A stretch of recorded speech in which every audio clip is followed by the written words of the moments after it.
Good morning all of you. तो जैसा कि आप सब लोग देख रहे हैं कि आज ये हमारा लास्ट टॉपिक है, ड्रग्स एंड अल्कोहल एब्यूज़। तो बहुत खुशी हो रही होगी आप लोगों की, काफ़ी दिन से ये चैप्टर आपका कंटिन्यू था, चल रहा था, और देखते देखते आज हम इसके लास्ट टॉपिक पर पहुंच गए हैं। वैसे ये टॉपिक बुक में तो करीब 2-3 पेजेस में दिया हुआ है, लेकिन इसकी जो इम्पॉर्टेंट बातें हैं, जो इसका जो फैक्ट है, वो बहुत ही छोटा सा है।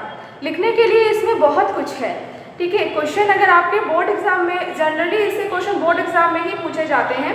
बोर्ड एग्जाम में अगर इससे क्वेश्चन पूछे जाते हैं तो आप बहुत ही अच्छे से उसको एक्सप्लेन करके लिख सकते हो, क्योंकि अब कौन नहीं जानता है कि अल्कोहल लेने से उसके क्या क्या दुष्परिणाम होते हैं। ड्रग्स का जो व्यक्ति भी ड्रग्स का सेवन करते हैं उसे क्या क्या हानियाँ होती हैं, ये सभी लोग जानते हैं। तो मैं जस्ट आपको एक बार सजेस्ट करूँगी कि इस वीडियो के ख़त्म होने के बाद जितनी भी सारी थ्योरी वाली चीज़ें बुक में लिखी हुई है ना, एक बार आप सब लोग उसको एक बार अच्छे से पढ़ लेना, रीडिंग लगा लेना और उसका प्रॉपरली नोट्स बनाना। मैं इसके नोट्स आपको भेजूँगी भी, उस नोट्स को आप लिख भी लेना, और जहाँ पे मेरे नोट्स में जो भी पॉइंट आपको डिफ़िकल्ट हो, नहीं समझ में आ रहा हो, वो मुझसे आप मैसेज करके उसको क्लियर भी कर लेना, ठीक है। स्टार्ट करते हैं आज का टॉपिक। तो सबसे पहले है कि अल्कोहल की भी बात नहीं करते, हम ड्रग्स की बात करते हैं। तो ड्रग्स को मेडिसिन भी बोला जाता है, ठीक है। हिंदी में इसको ड्रग या दवा करके भी लिखा रहता है, क्योंकि पता है ड्रग्स का उपयोग मेडिसिन में ही होता है, ठीक है। ड्रग्स एक तरह से देखो तो ह्यूमंस के लिए बहुत ही उपयोगी है, क्योंकि अगर ड्रग्स नहीं होता, ठीक है, हमारे दैनिक मतलब अगर हमारे लाइफ में ड्रग्स नहीं होता तो शायद इतने बड़े बड़े जो ऑपरेशंस होते हैं, सर्जरी होती है, वो पॉसिबल नहीं होती, वो सर्जरियाँ हो नहीं पाती ना।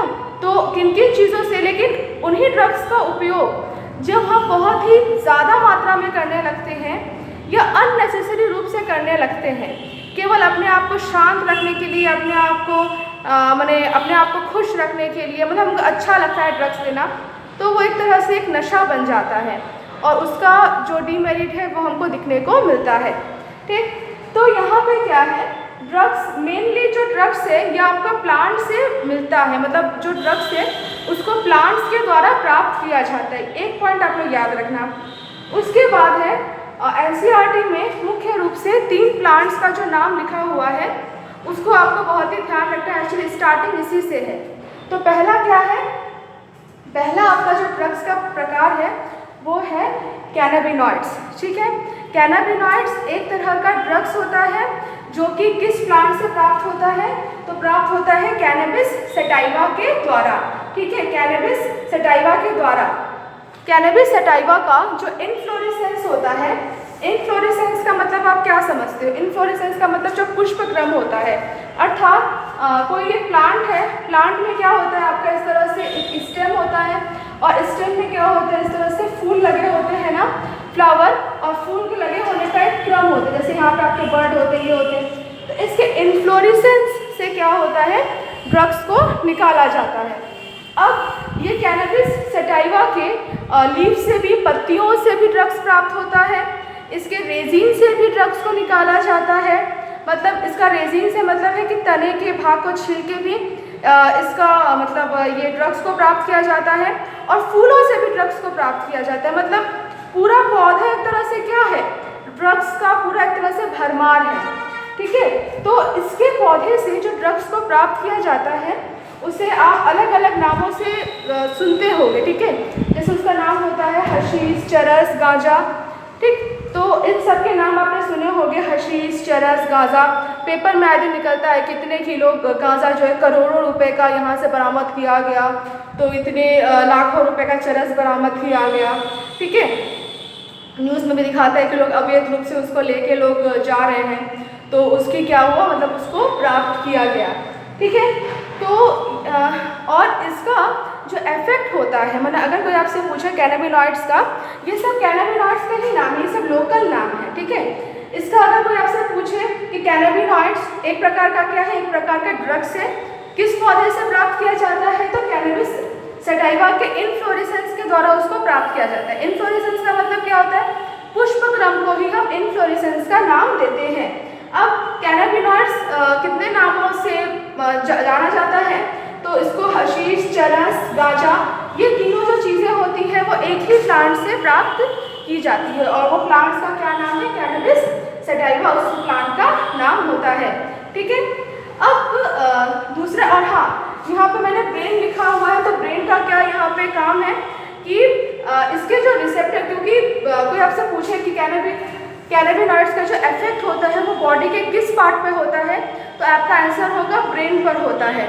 हमारे ब्रेन में क्या होता है, कुछ रिसेप्टर्स लगे होते हैं, इस तरह से कुछ रिसेप्टर्स हमारे ब्रेन में लगे होते हैं। ये रिसेप्टर्स क्या करते हैं, इन कैनाबिनॉइड्स के द्वारा प्राप्त होने वाले सिग्नल्स को ये ग्रहण करने के लिए ये खड़े रहते हैं, हमारे बॉडी में ऑलरेडी मौजूद है। ठीक है। और जब ब्रेन में मौजूद रिसेप्टर्स के द्वारा कैनाबिनॉइड्स के सिग्नल्स को प्राप्त कर लिया जाता है तो एक मानसिक संतुष्टि, खुशी, पता नहीं क्या, कभी मैंने यूज़ किया नहीं है तो आपको मैं क्या बताऊं, लेकिन आपने देखा होगा, मतलब मैंने यूज़ नहीं किया है लेकिन एक्चुअल में आपने देखा होगा हॉस्पिटल्स वगैरह में कि एक एनेस्थीसिया का इंजेक्शन देने के बाद ही क्या होता है, व्यक्ति एकदम बेहोश हो जाता है, एकदम मतलब उसको में कोई वो नहीं रहता, उसको एनेस्थीसिया का इतना क्या बोलते हैं, मतलब इतना उसका डेंजरस इफेक्ट होता है कि किसी का अगर आप ऑपरेशन भी कर देते हो, किसी की बॉडी को पूरा आप हाफ काट भी देते हो, ठीक है, तो उसको कुछ पेन नहीं होता, उसको कुछ पता ही नहीं चलता। और ऐसे में अगर कोई थोड़ा सा भी कुछ कट कर देना, पिन भी चुभ जाए तो आप चिल्ला देते हो, अरे बाप रे बाप पिन लग गया, बहुत दर्द कर रहा है ना। मतलब क्या है कि थोड़ा सा अगर कोई मेरे हाथ को चाकू से थोड़ा सा भी काटेगा तो मैं बहुत तेज़ी के साथ में चिल्लाऊंगी, अरे बाप रे बाप बहुत कट लग गया, बहुत दर्द हो रहा है। लेकिन इन सब का इफेक्ट इतना ज़्यादा होता है कि कोई बॉडी को पूरा काट भी दे तो भी उसको कुछ फर्क नहीं पड़ता। ठीक है। उसके बाद दूसरा है आपका ओपियॉइड्स। ओपियॉइड्स इसकी तो पहले गाज़ीपुर में ही दिलदार नगर साइड में खेती की जाती थी। अफीम का कारखाना है गाज़ीपुर में, जिसके बारे में आपको मैं और क्या बताऊँ। ठीक है। इवन शायद बोला जाता है कि यहाँ पे गाज़ीपुर में जो अफीम की जो फैक्ट्री है, अफीम का जो कारखाना है वो एशिया में सबसे बड़ा कारखाना है। ठीक है। एक बार इसको गूगल में आप सर्च भी कर लेना, जहाँ तक मुझे पता है मतलब इसको सही बात है कि नहीं कि एशिया का सबसे बिगेस्ट शायद फैक्ट्री है ये। और इसके बाद इंडिया में 2 ही फैक्ट्री हैं अफीम की, जहाँ पे अफीम को तैयार किया जाता है, मतलब जहाँ पे अफीम से मार्फिन को निकाला जाता है, मेनली काम यहाँ पे यही होता है। तो यहाँ पे क्या होता है कि जैसे आपका ओपियॉइड्स है, तो ओपियॉइड्स से डिफरेंट टाइप की मेडिसिन्स का निर्माण यहाँ पे किया जाता है। एक फैक्ट्री तो गाज़ीपुर में, एक फैक्ट्री शायद इसकी एमपी के नीमच में है। ठीक है। तो आपको एक ऐसे ये जीके था, एज ए जनरल नॉलेज था। ठीक। तो ओपियॉइड्स जो है वो सबसे इम्पॉर्टेंट मतलब सबसे महत्वपूर्ण एक तरह का ड्रग्स है। क्यों? क्योंकि इससे क्या प्राप्त किया जाता है, इससे प्राप्त होने वाला जो मेडिसिन है वो एक तरह से, इसको मैंने अभी नाम लिया ना, मार्फिन है, ठीक है, कोडीन है, ये एक तरह से सेडेटिव का काम करते हैं, मतलब शामक, अर्थात शरीर को बिल्कुल ही एक मतलब चेतन नहीं, जिसको बोलते हैं कि बिल्कुल आरामदायक अवस्था में उसको लेकर जाते हैं। ओपियॉइड्स जो होता है ये किससे प्राप्त किया जाता है, यहाँ पे मैंने प्लांट्स का नाम नहीं लिखा है। ओपियॉइड्स को हम प्राप्त करते हैं पैपेवर सोमनीफेरम से। ठीक है। इसके प्लांट्स का नाम होता है पैपेवर सोमनीफेरम। यहाँ पे अगर मैं लिखूँ नीचे तो यहाँ पे इसके जो प्लांट्स का नाम होता है वो होता है पैपेवर सोमनीफेरम।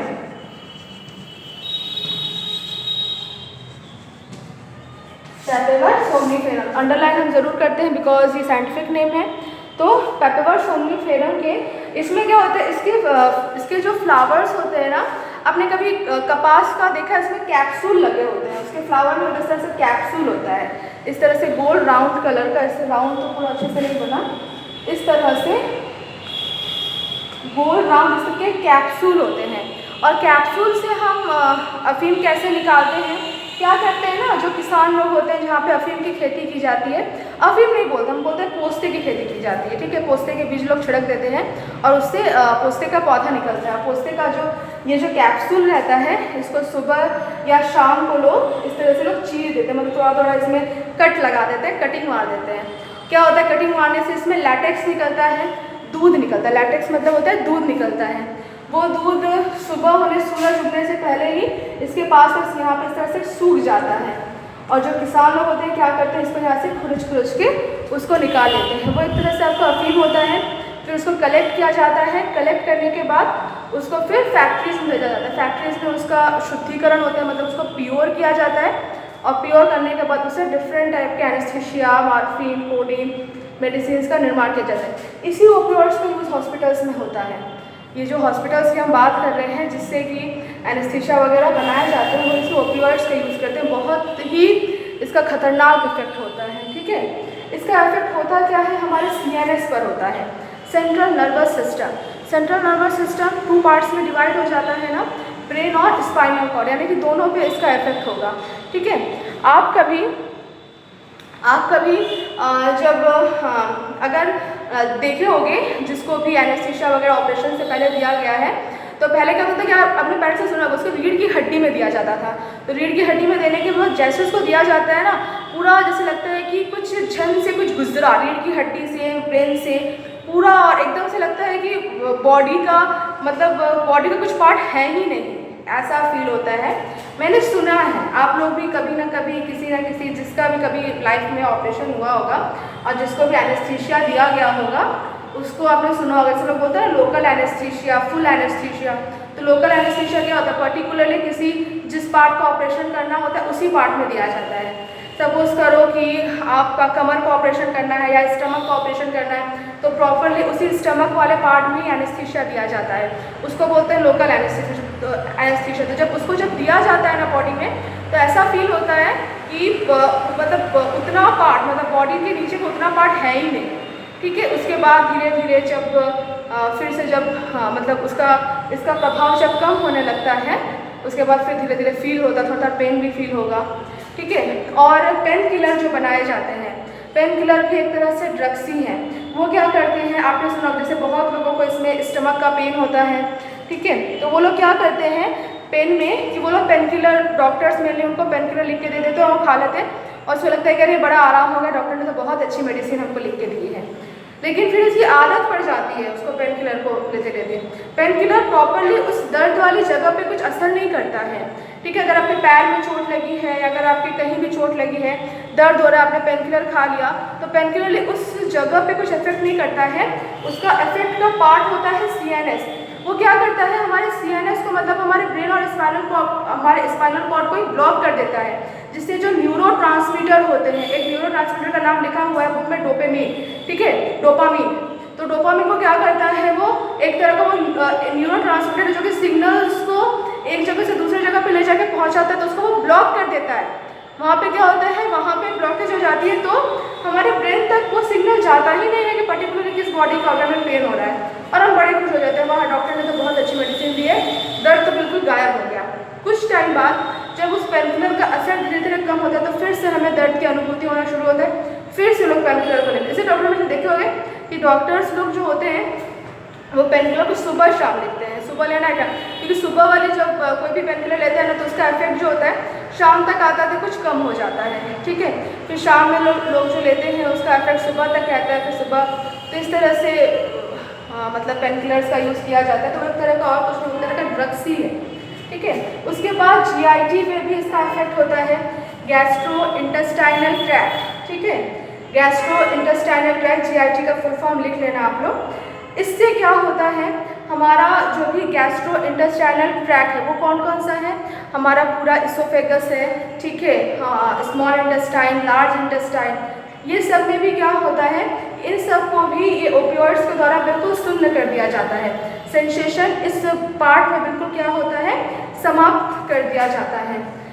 इतना आप सभी को अब तक क्लियर हो गया होगा, ठीक। और इसी ओपियोइड से क्या प्राप्त किया जाता है, जैसे इसको बोलते हैं हीरोइन ना, तो वो मतलब पिक्चर वाले हीरोइन नहीं, नॉर्मली आपने देखा होगा कि मूवीज़ वगैरह में जो लोग होते हैं वाइट पाउडर जैसा रहता है, और उसको लोग बोलते हैं कि अरे ये तो हीरोइन है, ठीक। तो जैसे कि अभी मैंने बताया था कैनाबिनॉइड से हशीश, चरस, गांजा प्राप्त होता है, उसी तरह से ओपियोइड्स से जो ड्रग प्राप्त होता है उसका नाम हीरोइन होता है कॉमन लैंग्वेज में।